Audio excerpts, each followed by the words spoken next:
please do not do yoga by reading a book or by watching videos on YouTube. Mm-hmm. I mean, that only harms your body. Mm-hmm. So if you want to learn yoga, please go to a yoga school. From Unboxing Stories, this is Himalayan Diaries. I'm your host, Ojas. In a time when most people pursued a single profession, today's guest defines the norm with her multifaceted career.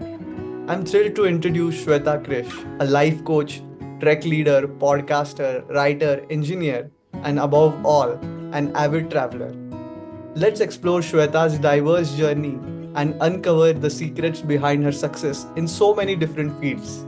Get ready to be inspired by her adventures and insights. Welcome Shweta to Himalayan Diaries and thank you for giving your time. Thank you so much, Ojas, and thank you for the lovely introduction. And I hope I can inspire and motivate people. So thank you for the lovely introduction. So, what came first in your life, traveling or trekking? I think it was traveling. I think I know I traveled with my friends like, in the last maybe 10, 15 years ago, but then I think my first travels were with my parents. So being I think a toddler and then a kid, and I think I mean, my parents say that we have traveled the whole of South India, but I vaguely remember everything. But yeah, I think I love traveling with my parents, and I think just speaking out of the car or just looking at the sky and the trees pass by was something very, very amazing for me. So traveling came first, yeah, Mhm. and then trekking. So, where are you from? Can you just briefly tell a background about your? Yes, so I am from Bangalore, born and brought up in Bangalore. I have had most of my education there. So I graduated to be an engineer, in computer science engineer, and I guess it was the time of the recession. So even though I was a very short stint, in a company, and then I had to move on because it was recession, and all the trainees were like laid off, which was a good thing which happened in retrospect. But I think at that point in time, I was like seriously bummed about it. Like, why, what? Um, and for a few months, I was just wondering what to do. And then I went on to do my MBA in human resources. Mhm. And right after that, worked in Tata Consultancy Services for about 3.5 years. And somewhere I think at that point in time, I was just like a robot sitting in front of the computer, and of course, trying to be diplomatic. Mhm.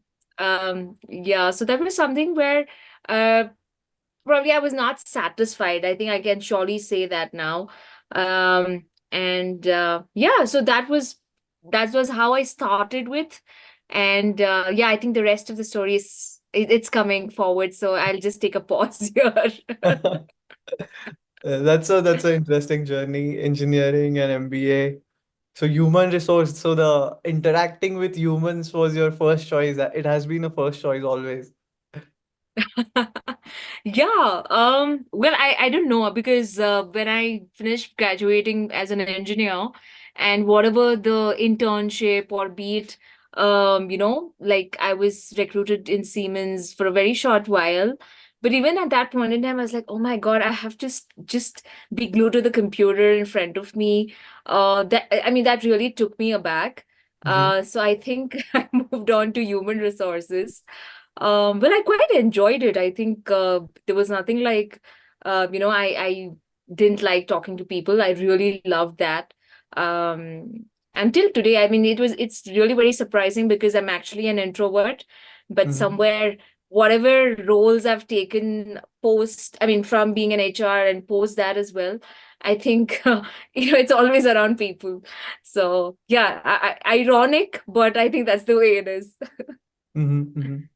So did your introduction to hiking and the outdoors, it started in Bangalore or it was first traveling, as you said, you were traveling in the southern part of India and then you got introduced to it? Yeah. So this was, I think, after my graduation, and we wanted to, just go outdoors, go to a different state altogether, and we chose Kerala. And I think at that point in time, we had a very small hike at this caves called Edakal Caves, which was close Mhm. by to Wayanad.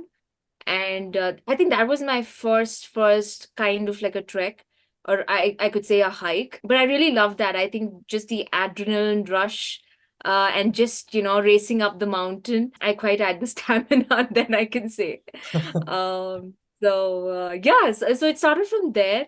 And so obviously it was in the Western Ghats that I started my trekking journey. And I think down the line, it did just waver because I did a few treks in and around Maharashtra as well.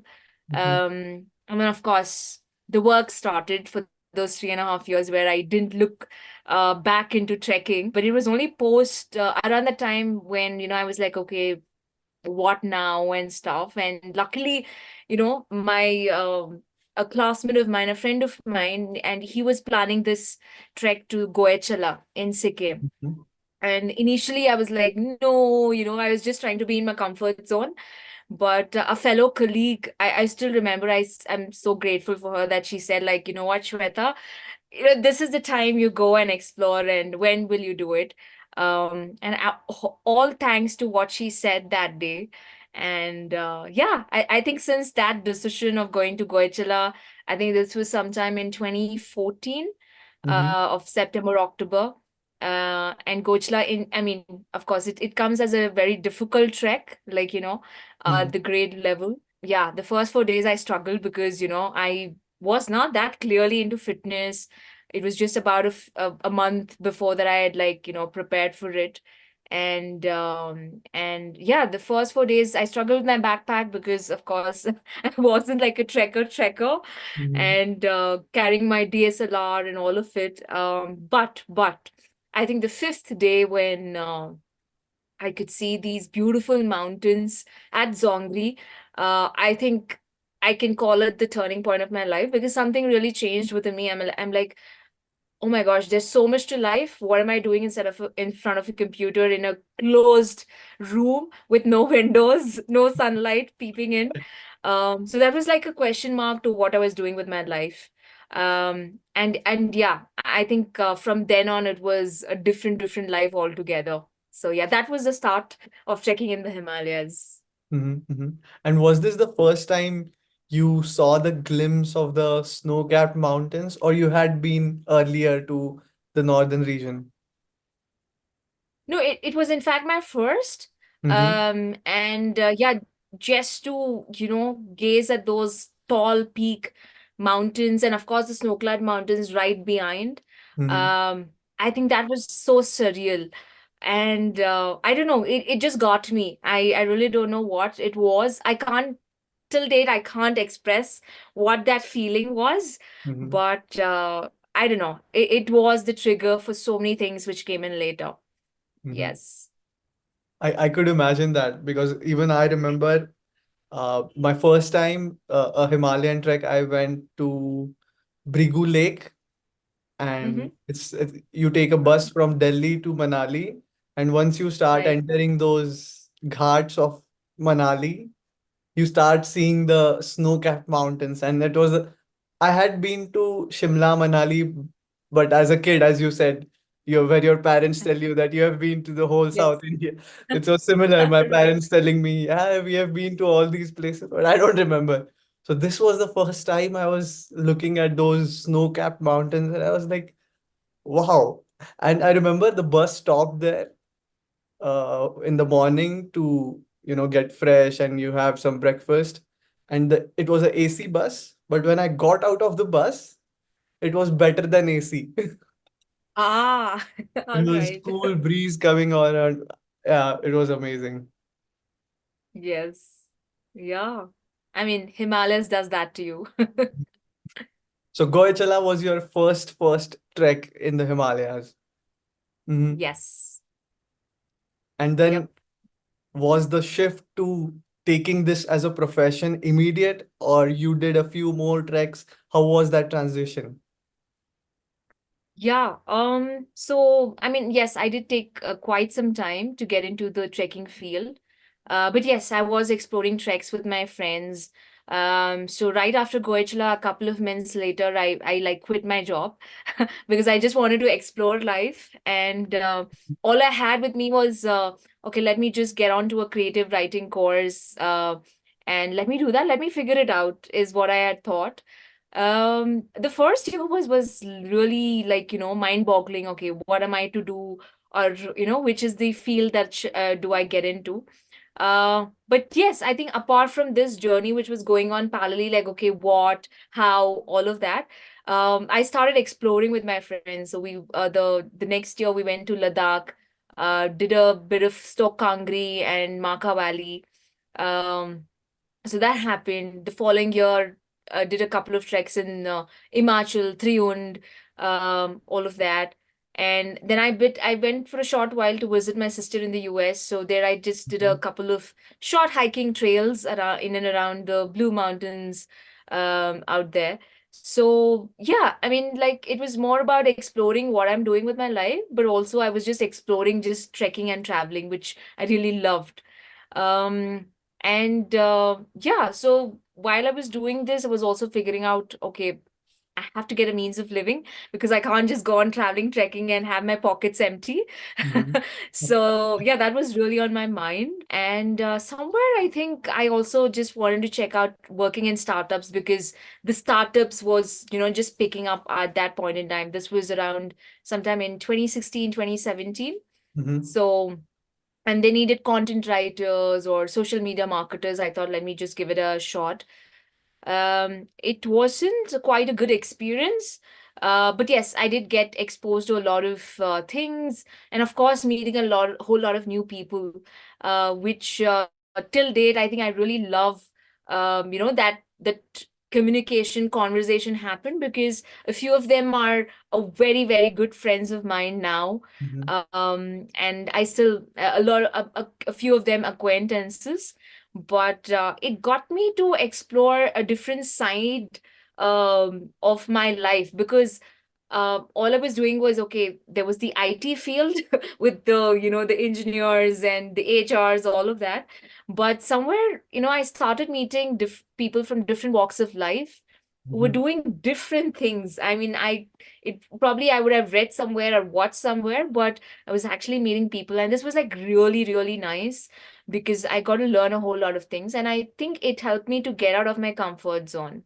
Mhm. Um, and which led me to, become a social media marketer, which with no knowledge whatsoever.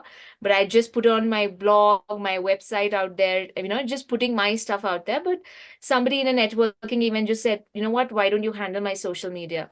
Mhm. And that's where it started, where I started freelancing as a social media marketer, which went on for a couple of years. And parallelly, I started learning yoga from Isha Foundation. Mhm. So these 2 years where I was doing yoga as well as digital marketing, I think it was quite a bit of learning. I mean, not quite a bit, but I think it was massive, Mhm. because yoga also put me in a place where, of course, it's a journey, a different journey altogether, which is the inner journey. Mhm. Of course, I love traveling and trekking and being outdoors, but I think the most fascinating for me is the journey within. So that was the start, the spark of so many things. And I was like, reading a lot of spiritual books at that point in time. And it was like a wow moment for me because um, religion was there, but spirituality is entirely different. So that was a lot of realization for me that, hey, you know what? I don't have to be religious. Mhm. I mean, but yeah, being spiritual was something which I was learning day by day. So yeah, digital marketing happened, and then I stopped that because I wanted to volunteer at Isha Foundation Coimbatore. And that was again 7 to 8 months of a transformative experience. So Mhm. this was this program called as Sadhana Pada. So you get to, of course, enhance your yoga meditation. And along with that, you also work for different activities. It could be just programs, or I was working for this Kaveri Calling project at that point in time. So that happened. And once I got back, it was the pandemic. Mhm. So I was wondering, okay, what, I mean, of course, I think for all of us, it was a question mark. Yeah. So yeah. And at that point in time, I thought, let me just get started again with blogging. So I started to blog on entrepreneurship, and somewhere, it was like this podcast thing was like popping up, and I just went to a very small course, like how to go about podcasting, and that's when I started my podcast way Mhm. back in 2020. Yeah. So that happened, I think September, October 2020 is when I started that. And it was amazing. I really loved. I know why you are doing this, because I totally, totally relate. Uh-huh. Talking to people and understanding where they're coming from, their journey. And this was more to do with the businesses that they had. Mhm. So they were entrepreneurs, solopreneurs. So I did that. I had like weekly episodes every, I mean, I went on for a year. Mhm. Um, and I think mostly when the pandemic was like, settling down and people were getting back to all of the things as normal as it was, that's when I was like, what next? So, and trekking was always like some place where I used to go. And I mean, of course, the mountains. And whenever I used to come back, I was like, oh my God, I wish I stayed in the mountains, was always there. And with my set of friends, I mean, they were like, Shweta, why don't you take groups along? So that Mhm. was always on my mind. And so all of this were questions, but then I was like contemplating, okay, what should I be doing next? But so this one fine day, I on Instagram, I find India Hikes. I mean, oh yeah, India Hikes has always been the go-to place for me whenever Mhm. I used to trek earlier on. um it was a place for all the information and how do you go about it and all of that, with me and my friends. So, and I do follow India Hikes, and I used to follow them, and somewhere, it just popped up. We need trek leaders, Mhm. and there was also a content writer aspect and also a photo tracker. And considering I had these skills and all, I was like, okay, what do I apply for? Um, but then Mhm. I think with all the yoga and being in that zone of things, I was like, okay, let me test everything with yoga. I mean, physical, mental, emotional, and I wanted to challenge myself at that point in time, and that's how I applied to be a trek leader. And so that was the brink of my journey into trek leading and how I got into it. Yeah. Wow, I'm Yes. already loving the journey. It's so much. I think the introduction which I said, I missed out a few things. Now I realize you have done so much. That's fine. I want to go back to your days from Sure. yoga and spirituality. You were saying inner discovery or meeting yourself. Can you talk more about that? Well, I think I was in a phase. Okay, let me just put the context, because I had left my job, Mm-hmm. and as I said, I was just exploring what next. So this phase was, I mean, though I was like, okay, let me go ahead with it, but it was really difficult. Because leaving a full time, a monthly paycheck coming at the end of the month, and then you are like, back to one, where like you're wondering what. Mm-hmm. And there was a lot of insecurity, because okay, I mean, I do have my savings, but then that's going to just dwindle down the lane with my trekking and travels. So that was always a concern. And at that point in time, I don't know, I mean, it was so much overwhelming in me that I was just like out there. I remember this was, I was with a couple of friends. We had gone for a morning walk in Lal Bagh. Lal Bagh is a botanical garden, in Bangalore, a very popular one. And so we'd just gone there. I was just talking to them like, this is what it is. And somewhere, I just like, like just put it out, like saying to the universe that, oh my God, I need somebody to guide me. So, it was just a phrase. I think I was just talking to them. But just within a couple of weeks, so this same friend of mine who I was talking to, she had done this program called Inner Engineering with Isha, and she told me about it. And so I just went onto the website. And I was like, okay, let me figure out when the next slot is, or how does this work? How many days is it? Because prior to all of this, I had tried yoga. I mean, be it anything, gym or yoga. it was always like I go for a month and I'm done. I can So, relate. and I was like, yeah. So I was like, okay, this particular program is for 7 days only. So, and they'll teach you, and then later part of it, you figure it out and you do it by yourself. So I like that concept, 7 days Mhm. only. So I was like, okay. And I still remember because this was the 1st of January 2017 that I registered. And I think I had my, I think it started on the 7th or the 13th. I'm not very sure. But I think this was the best decision I had taken in my life. And I think just while I was going through the session, the third day, fourth day, fifth day, um, I don't know, something was happening within me because um I mean, I know there are a lot of questions, answers that you're seeking, but just being with that question and answer and something just I don't know, it just lights up something within you. I think that was happening for me in that session.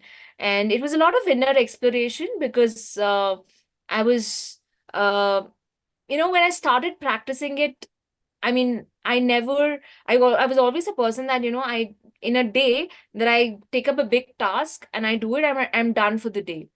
But, over a period of time, those 7 days passed by and then I was practicing on my own. And within 15 days, I could see a lot of difference within me. I mean, be it I was multitasking things or my energy level was the same from morning till night. And my family and friends started, Shweta, you seem different, is what they were saying in a better way. Mhm. And my interaction with people was so very compassionate and a lot of things. So this was like, I mean, how can yoga, all of this, like, it was a lot of like surprises for me. um and I really wanted to get deeper and deeper into it. And in those two couple of years where in those 2 years where I was parallelly doing digital marketing, so Mhm. in those 2 years I finished all the basic programs, advanced programs which Isha offers. And also my last advanced program was with Sadhguru himself when we go for silence. That those two couple of years was um pretty interesting because I think all the years before that it was like, okay, life is this. You of course get an education and then you go for work and then you get married, then have a family. But somewhere I always question this line of how we lead a life. Mhm. And I think just getting in touch with yoga, it was a whole lot of realizations, perceptions that, hey, you know what? That's not life. I think being Indians, I think we've just lost that touch. Like yoga was always taught way back then before the Britishers came in. It was a part of our life. And somewhere, of course, with the Britishers coming in, the entire commercialization, industrialization, and the Western influence, I think it was all like dwindled. But again, it's reviving now, and that's a very, very good thing. So yeah, as Indians, that was a part of our life way back then, but somehow it was again lost. But yeah, just getting back to it for me. And I really know the importance of it in my life because whatever that happened post that, or the decisions that I take, or the choices that I make, or just my day-to-day interaction with people is so different just because of yoga. Mhm. And yoga has become a part of my life. I think it's a way of life as well, but it is something that I have to, not like I have to, but it's just like breathing. So Mhm. yoga has just become like breathing. So do it. And yeah, I think I have learned so many surprising things about myself. Mhm. And yeah, the journey is never ending. So it's just going on. But yes, I think I have spoken a lot about, what you asked, but I would say that the inner journey was something that fell into place at the right time for me. And I'm so, so glad and fortunate that it did fall into place because I've been able to see the wonder that yoga is and how I can shape my life however that I want. So, yes. This is a really great insight because my perception at least was, and I think many people have, is that yoga is just for physical strength and meditation is something for your mindfulness. But the way you described it, I think if you just do yoga, it covers all the bases. So, what would be your advice? Like, if someone like me, is it required to go to some retreat or something, or what can you do at home to start experiencing what you have experienced? All right. Yeah, I mean, thank you for asking me this question because, I know people, want to learn yoga and they're like, trying out the best way possible or Yeah, the because cheapest way possible to get started off. So Mhm, I think I would like to answer this question by saying that please do not do yoga by reading a book or by watching videos on YouTube. mhm, I mean, that only harms your body. So mhm, if you want to learn yoga, please go to a yoga school. There are like various lines of yoga. I mean, with Isha, it is Hatha Yoga, and there is Shivananda School of Yoga, then BK Iyengar Yoga. So you have to get into the right school for it to learn. I mean, the teachers or the trainers have to be like really, really certified, and they should have a line of teachers where they're practicing it and the way they're doing it. mhm, Again, you have to like research about it, just like you go for an education, you search, okay, which university I go to, what should I take. You mhm, have to do the same thing for yoga, and it's very, very important because if you're not doing it right, it can break your body in a lot of way, not just physically but mentally as well, and that is very, very harmful. mhm, So yeah, I would suggest, please, research about it, which is a school of yoga that you would want to go to, and there are lots in the country. Again, by saying lots, there are certain genuine ones as well, and I mean, so you have to figure out who the teacher is, how many years that they have practiced, or what is this line of yoga about, and I'm sure there'll be a lot of reviews on the websites as well. So it's always best to do some research. It's like, you're putting your life out there, yeah. and because this is the best thing that can happen to you. Yoga is the best thing. So please take that effort, the time to figure out where you want to learn, and please do learn. And your books and videos, please, it's a clear no. Yeah. If you learn yoga in 5 minutes. Oh, It's a yeah. big red flag according to that. Yes. Uh, and your, do you remember your first trek leading as a trek leader? Oh, yes. I can't forget it because it was quite out of sorts. Mhm. So it was not a planned one. I mean, I was supposed to be elsewhere volunteering. So this, I Interestingly, mean, yes. whoever has been on this podcast and I've asked this question, like, how was your first experience? They start with the same line. Ah, it was not supposed to be me, but somehow. Go on. Exactly. Mhm, Yeah. So I was supposed to be somewhere else, volunteering. We had this IM group which had come over, and I was supposed to be a volunteer because I just started my training and just gotten into the slopes as well. And so that day morning where the IM students, so we had two batches. A batch had already come. So the next day around 3 o'clock-ish, they were supposed to come. And that morning, I'm just getting up, doing my yoga, and then getting, okay, I have to do this today. I was just doing my to-do list. And then, my manager comes and she says, Shweta, you have to go lead Dara Bugyal trek. I'm mhm, like, and she says that, okay, the couple of people out at the base camp, they have fallen sick and they mhm, can't go. So you have to do this. I'm like, I mean, considering there's no choice because there was mhm. just two at the base camp and now I have to go. I'm like, okay, I will go ahead with it. Though I had put on a calm face, but inside my mind and heart, it was like, oh my God, what is this? And what am I doing? And then, so the team has already come. So there Mhm, is this base camp, like So we have a Raital base camp, and that's where the trekkers have already come. They've had a briefing the previous night by another trek leader who was supposed to take them. Mm-hmm. And yeah, so they were all like, doing the morning briefing, the warm up, everything was like happening. And then I come along with another guide, and we drive like 12 kilometers away is this another place called Barsu, and then we come on the two-wheeler.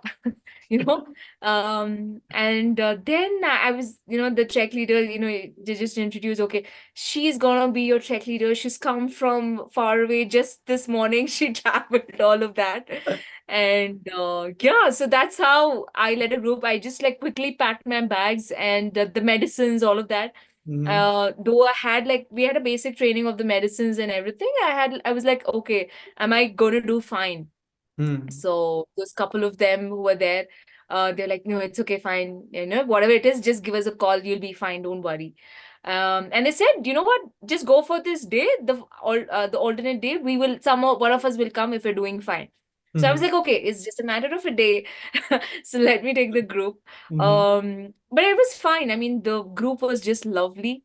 And there were a couple of minor issues which I messaged them, and this is what I've done, is what I told them. And the following morning, the same person calls from the base camp saying that, Shweta, I think you can lead the group. It's fine. You keep going ahead.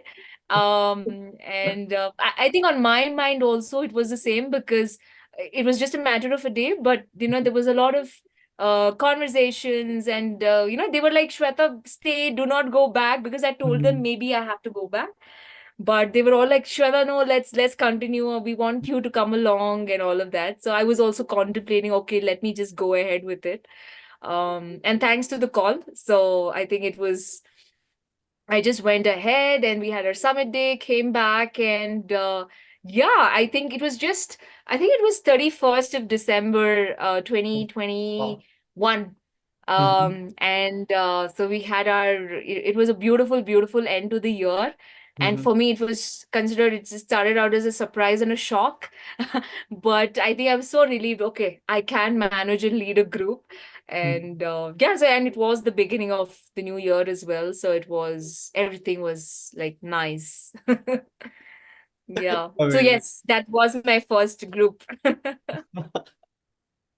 And I think my friend has been to the Ara Bugyal and he says it's lovely. Oh yes, it is. I think Mhm. those beautiful meadows, Yeah. and just seeing the Gangotri range and the Yamunotri range, I think from the Bugyal, it's just like very, very spectacular. Hmm. And do you have any worst experience of leading a trek or anything that you can't remember, can't forget, something that happened? Well, I mean, I can't say that it was the worst or anything. Um, because I think each and every experience is just, maybe if it's surprising, Mm-hmm. but I don't think I have any worst experiences. Maybe an experience probably pertaining to the people, the trekkers at times, having like fancy demands, all of that. But then I think it's quite a learning, just to accept people for what they are. Even though I was like, quite. I think, okay, let me just put this scenario. So, so I mean, we were in a particular trek, and so there was this lot of slush because the snow was melting at the campsite. And considering it's slushy and you're in the outdoors, and so there was this demand where, Shweta, can we put a wooden plaque from the entrance of that sleeping tent to the dining tent?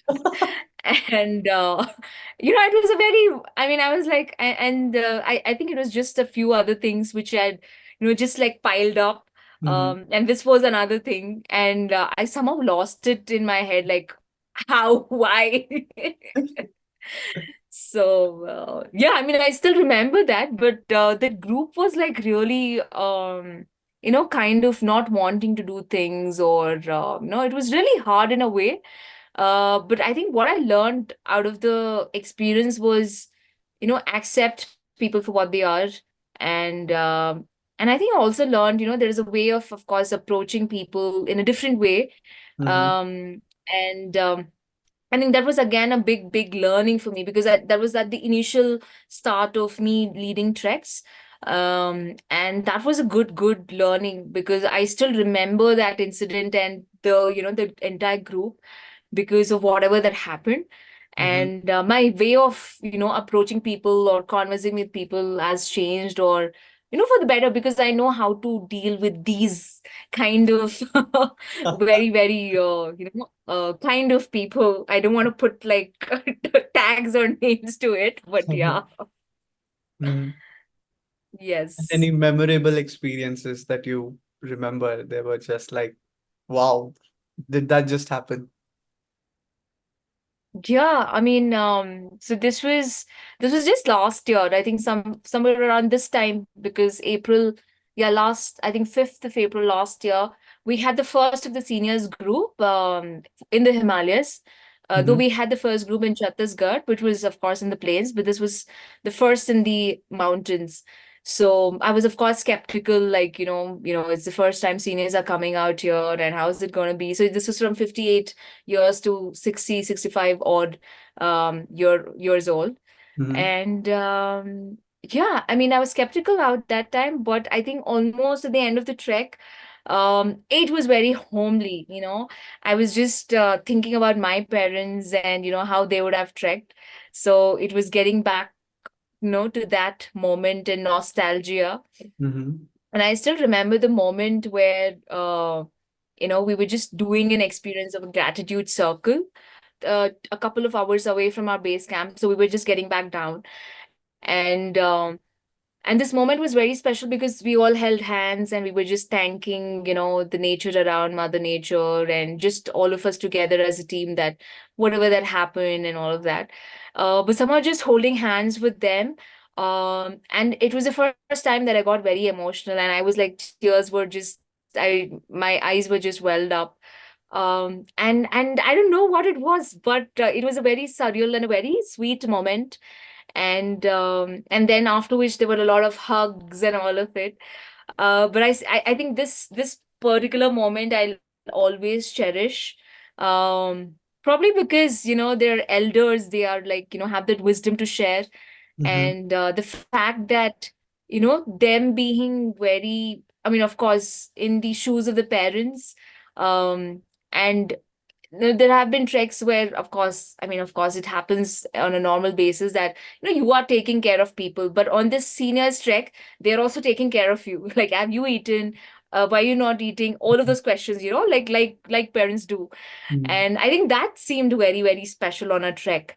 Coming from trekkers, and they looking after you and treating you like a child.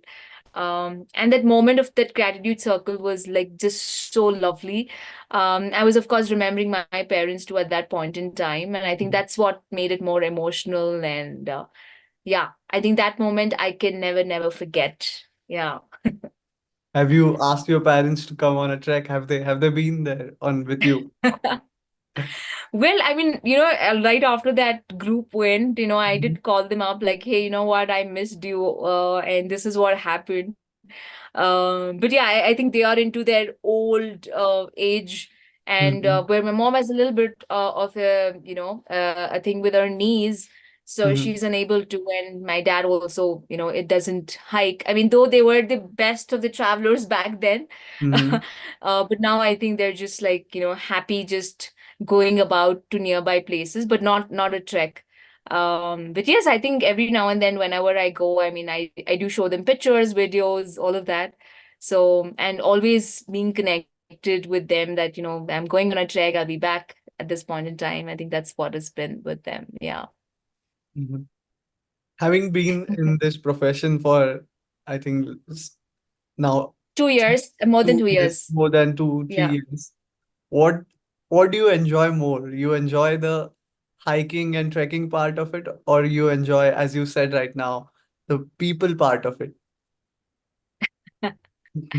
Um, well, quite frankly, one other reason why I got into tech leading was, of course, that I could spend time in the mountains and just connect with nature. Um, I think I can say that, trekking has become very meditative, Mhm. for me. that being said, I'll also say that it's also the people which, make the difference as well.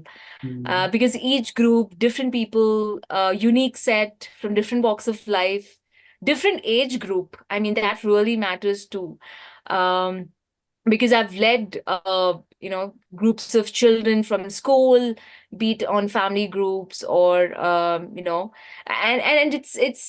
it's a different ball game when when it is children involved, Mhm. because they give you the feedback right then and there, and even if they do not talk, it Mhm. just shows up on their face, and it's so very innocent.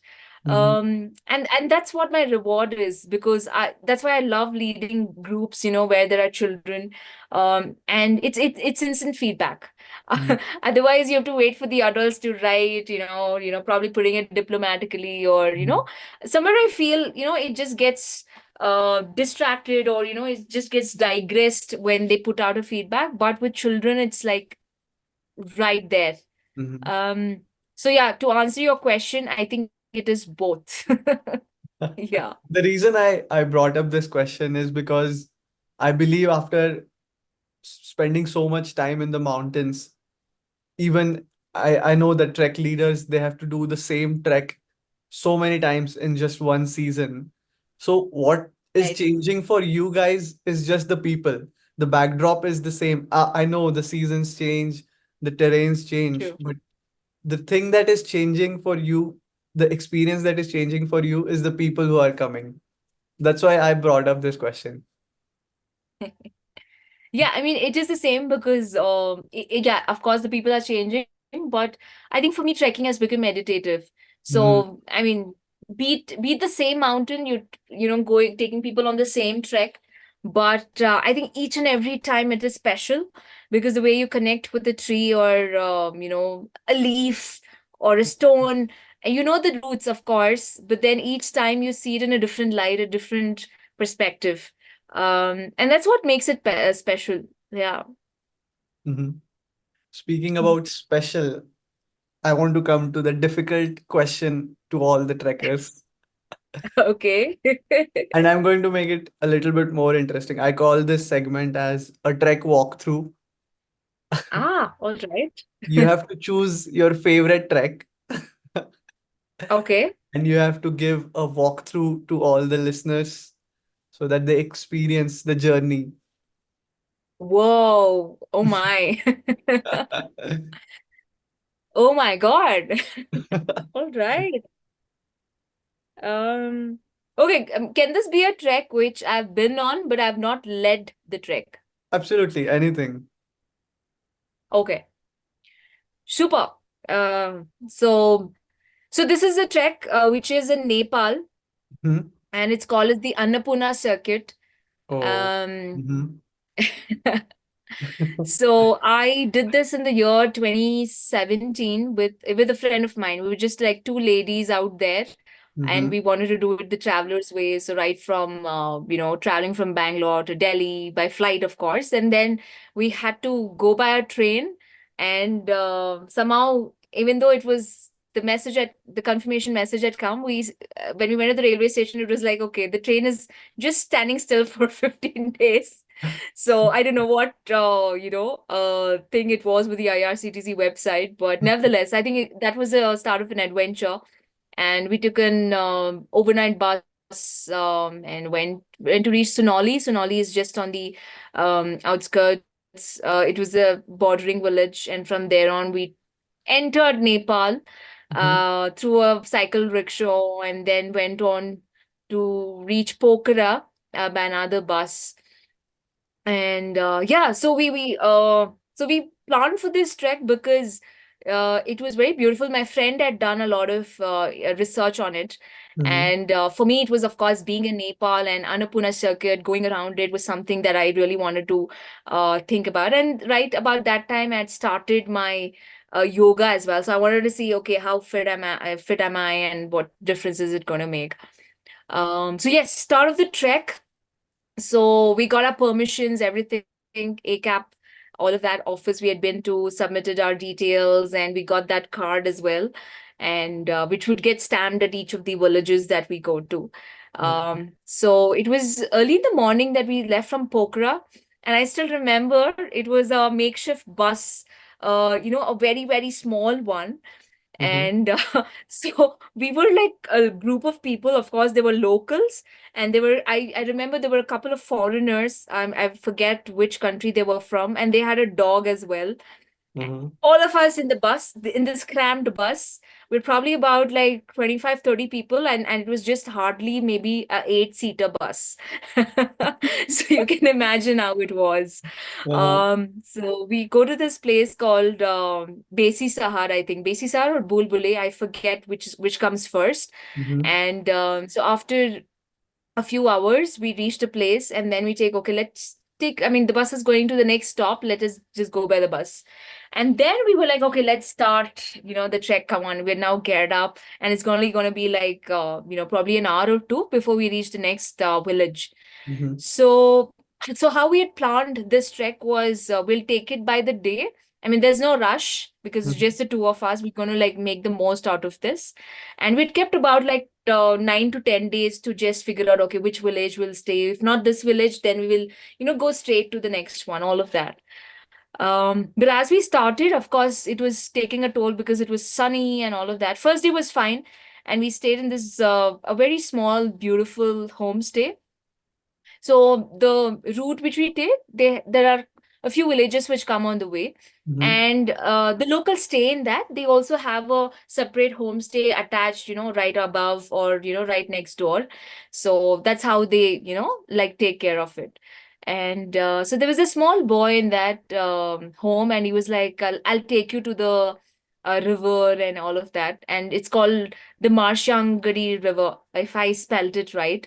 Mhm. And we just went in the evening. We spent some time, and he used to speak impeccable English. We were like surprised. Oh my God, how and all of that. And so he used to explain everything. This is what it is. This is the local food, and this is what we're going to eat. So it was a nice to just spend time with people out there. Mhm. And yeah, then our journey started for the next day. The next day turned out to be quite hectic, because I mean, our the go-to or the motto for the trek is, okay, wake up early, start early.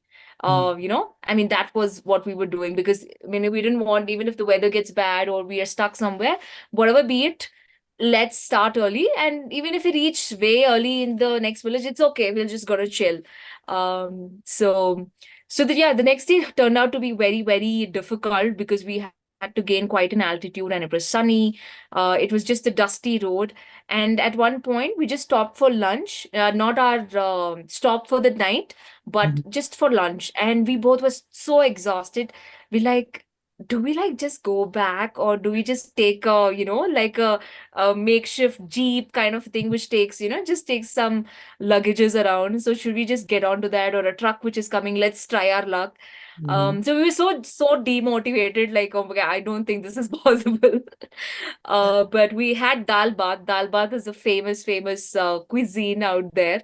So Mhm. we had that. And we were like, okay, see, you know what? We still have time before the sun sets. Let's just try. Mhm. And then we finally, I think 2, 3 hours we were in, and we reached the next one, and we were like, okay, let's just rest. We'll think about tomorrow.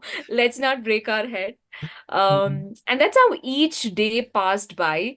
Annapurna circuit starts through the forest sections, and of course, dusty roads initially. And just as you keep climbing, it's just the clear vistas, the valleys. It's just so beautiful. And the homestays that you come across on the way, very beautiful, very scenic, because you have a view of the valley in front of you, and it's all green. A lot Mhm. of suspension bridges which you cross. And then I think the fourth to the fifth day, we reach this place called Manang. So Manang is like the hub, where, Mhm. there are majority of treks which start from. One is Tilicho Peak, Mhm. that you can go to, and a couple of other treks, small treks, hikes that you can go to. But our agenda was we will just stay in Manang, get acclimatized. I forget the altitude at this point in time, but we were just like acclimatization. I think it was 11,000 odd feet, if I'm not wrong. So we were like, okay, let's just, get acclimatized. And there's a small theater nearby, and we thought let's just go for a walk Mhm. and a small, acclimatization walk right above and just come back. And yeah, we did the next day. Next day we were just resting and we just went to this cave where there was a monk, and I think they just blessed us with something, and there was a small thread, which is like a blessing. Uh-huh. So and so I think he put it around our neck and is like, okay, Torungla pass, I hope you do it. And we were like, okay, let's hope we do it. So it was a very nice feel just to be at that place, enjoy the culture around, and very nice people also. I mean, just getting to understand how they live. And there was also, I think, at Manang, I think, I'm not sure when, but they had an earthquake like a couple of years ago or something. I'm not sure. I don't remember the year, Mhm. but just talking about it, like, this had happened, how did you go about it and all of that. So a lot of stories, cultural stories, which we shared, a lot of fellow trekkers who had come by, and speaking to them, that was like a really nice thing. And I remember the guides around there, because we were just two ladies from India, and Mhm. all the rest were like, I don't think we saw any Indians. So there were people from the UK, England, Australia, US, all of that. Mhm. And they were all with guides. And we were the only two people who were like, okay, going about everything happily Uh-huh. without any guide. So there were a lot of questions which were asked, like, oh, you came all alone, like only you both, all of that. But yeah, I Mhm. think we were just strong Indian women going about things. Mhm. So yeah, so Manang, that was the thing, and the following day we went ahead. The vista changed completely after Manang, so it was more of the snow-clad mountains which you can see further ahead, Mhm. and also I think the time that we went was in October, September, October. So there was this pink fluorescence. I mean, it was ideally grass and also pink fluorescence thing, and it was just beautiful. The colors, yellow colors, then there was pink, Mhm. and of course the skies were just like azure skies, just blue skies. And it was just a wonderful, I mean, it just seems surreal because I remember there was this cartoon, way back called Heidi. And I remember there was a small girl, I think it was in the Alps, that it was shot, and she going about the meadows, the flowers and all, and I just felt like I was Heidi at that point in time, with all the fluorescence around and the blue sky and a little bit of green Mhm. things. Um, yeah, and yeah, I think Manang happened, and we had a couple of more villages to cross before we get to the pass summit base camp, which is called Thorung Pedi. So when we reached Thorung Pedi, I mean, we figured out, okay, the accommodation and everything. And so Thorung Pedi, I mean, there's a beautiful cafe which has a nice view of the mountains around. And this is like a very fancy cafe. So you get an apple pie, pizza, burgers, all of it. You name it, you get it. Mhm. And it was kind of like the place where all the trekkers hung out in the night, having their, evening snacks, dinner, Mhm. all of it late into the night. Um, and at that point in time, I think my friend, she was like a little skeptical about the next day, because it was the summit day where we're going to cross Torungla Pass, which was at 17,000 odd feet. Wow. And yeah, and she was like, okay, I am not keeping well. I have a slight headache. And she was feeling very anxious because I think, yeah, she always feels this when we're, crossing the 14,000 mark. I think it's something to do with the number in the head, and she Mhm. feels anxious that, okay, I'm not able to breathe and all of that. Mhm. So I just calm her down, and and she gets started on Diamox and all of that, and we just sleep the night. She has a very, not a good sleep, but I also like, I'm also like just checking up on her and all of that, and it was like pretty cold. And we wake up around, I think, 1:30 in the morning, and we start off like, say, by 2:30 we get started, like, we wanted to have an early start, and we go on slowly and slowly. And just before, I think we were like 500 meters or so before Torungla Pass arrived, and we were both like exhausted. And I still remember that moment where we were just like sitting, we were just resting, and we were just like laughing. And I'm like, wow. Why are we doing this? I don't know if we had lost ourselves, or was it the lack of oxygen, or I really had no clue, but we were just laughing at our plight, like, oh my God, what are we doing? And then I think she was totally exhausted. I was like, okay, it's just small steps. Let's just take it one step at a time. And we had our fellow trekkers whom we had met along the way, and they were also like, okay, cheering, come on, let's go, let's go.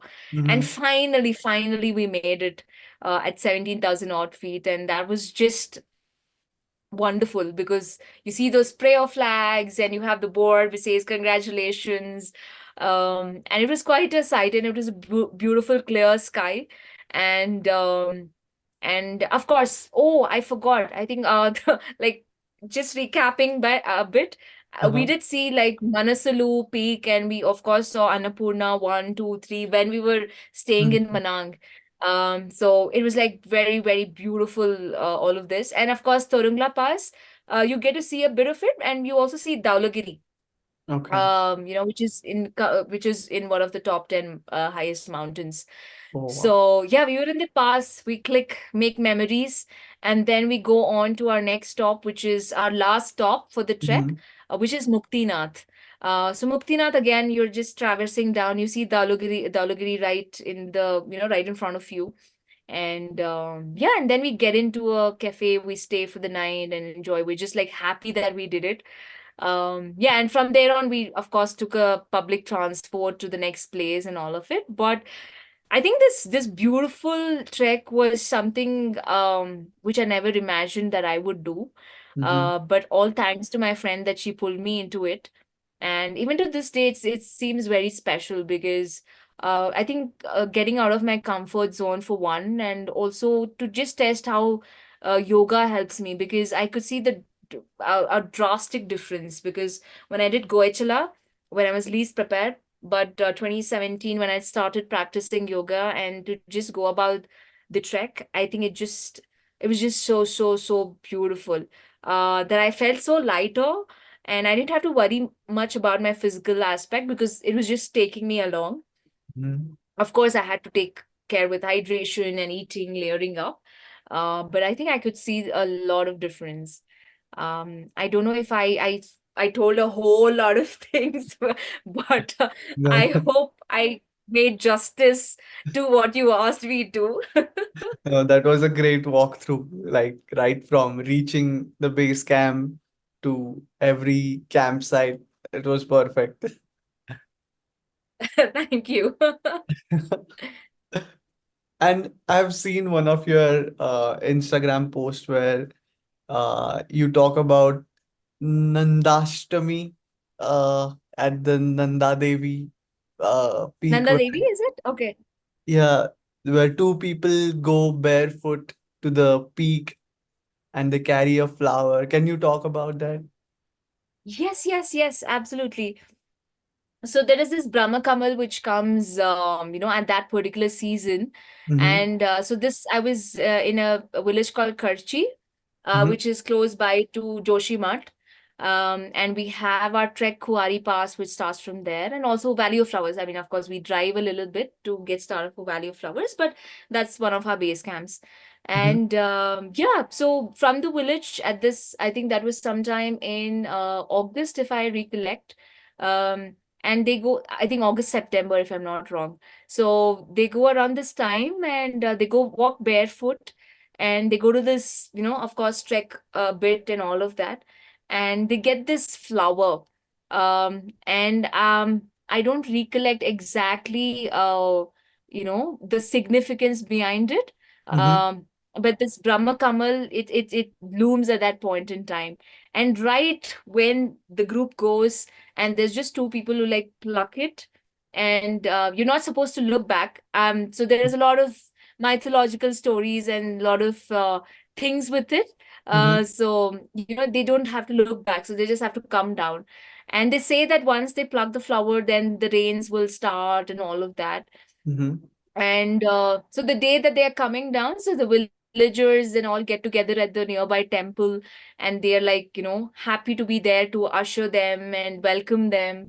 And there's also prasad, which is made at at the temple, where the villages have got a lot of things to distribute and everything. So yeah, I mean, I was really happy to be a part of it, just to be a spectator, when they'd come in, and they were all at the temple, and the sweets were just getting distributed, and we were happy. And for as a part of the prasad, you also get a Brahma Kamal. Oh. So and we were just overjoyed, with that. Mm. And yeah, it is really, really beautiful, because it's one of the rare flowers Yeah. in the Himalayas. And there is a lot of, just the gesture of, a couple of them going, and Mm. they have like small pilgrimage, and then coming back with this flower. It's just so beautiful. I mean, I Yeah. know it seems for many of people that, okay, what are they doing, Mm. but when you actually get into these very subtle moments, it could be on the spiritual aspect as to what they're doing, and there's a connection with nature and the humans. And just the fact that, when they pluck the flower, of course it was raining a little bit, so you can relate it. Okay, they plucked the flower, so now it's raining. Mm. So I think moments like these in the mountains are so, so much, because way back in the city, we're just logically thinking, oh no, this could be some scam, or putting our logical minds to Um, thinking all of this. But I think in the mountains, the culture, and the aspect of respecting nature, and how do you co-live with it and not like destroy it completely. I think that's something which I really learned from, because the way they look at each and everything, it's not a superstition or a religious thing, but it's more to do with how they are interconnected, the humans and the nature, and how they go about things. So all of these seem so, so very real, and very something you can actually, it connects with your heart and emotions when, these things happen, and the why behind it. So mm. yeah. Yeah. It's so special Yes. that the people in those small communities, they still follow these traditions, and as you said, the whole village is waiting together for those two people to come. It's like we Yes. see those, if you have seen the movie Lagan, where they're like, rain is Oh coming, yeah. I could imagine it's something like that. Everyone is waiting, when they Right. come down the rain will come. Yeah. And it's so nice that you Yes. get to experience everything being there. Yes. And Yes. what is trekking for you? Just summing it up, what is trekking for you? Well, if I have to put it in a sentence, uh, I think trekking for me is a means to uh, a means for me to be closer to nature. Hmm. Uh, yeah, I think I would just put a full stop there. Wow, it's nice. And do you have any, like, a dream hike or dream trek that you have in your mind? Well, um, I mean, I think it keeps changing, but at the moment, I feel, I mean, I think I still have it. I want to go to Machu Picchu. That's there. That's one.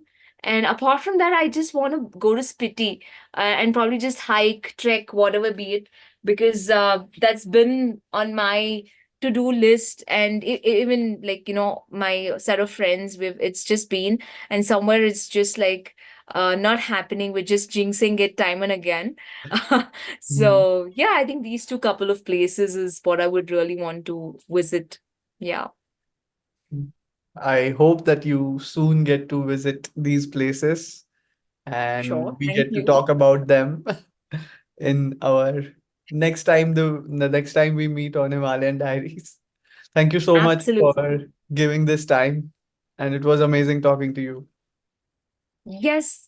Thank you so much, Ojas. I think, I don't know, with the questions that you asked, I think it just got me back since, I mean, starting from my childhood, and over what I've done so far. And yeah, I think time was just flying. I think we did take quite some time, but I really enjoyed our conversation. Very frankly, I was thinking that okay, I might feel sleepy because I sleep right at like 9:30. I was hoping I don't be very like drowsy or something, but no. Thanks to your questions, I think it just got me thinking. And it was really deep as well, just to get into myself and answer those questions. So thank you for that. And I wish Himalayan Diaries, starts off. I know you've started it off, Mm-hmm. and I hope it grows, reaches more people. And I hope you get to talk to a whole lot of wonderful people out there in the outdoors and share their stories out here. And I will be looking forward to it.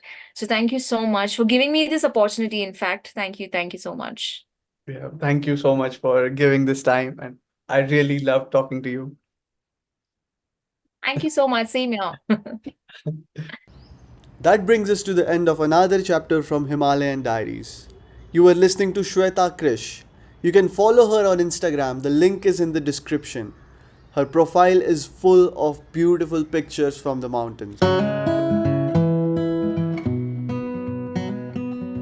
Thanks for joining us on Himalayan Diaries from Unboxing Stories.